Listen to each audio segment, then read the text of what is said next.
মা সবাই সবাই কি হয়েছে?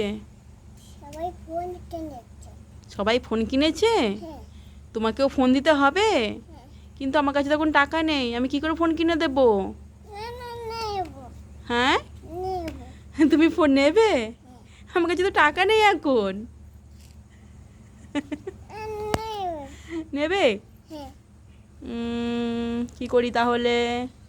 ফোন দিতেই হবে? হ্যাঁ হ্যাঁ, ঠিক আছে, তোমাকে তাহলে ফোন দেব। চোখ বন্ধ করো, হাত পাতো, হাত পাতো, চোখ বন্ধ করো। এই নাও তোমার ফোন। নেব। হ্যাঁ, এটা ইয়েলো কালার ফোন। হ্যাঁ মা এটা নৌকো। হ্যাঁ, তুমি এই ফোনটা নিয়ে কথা বলবে, ঠিক আছে? হুম।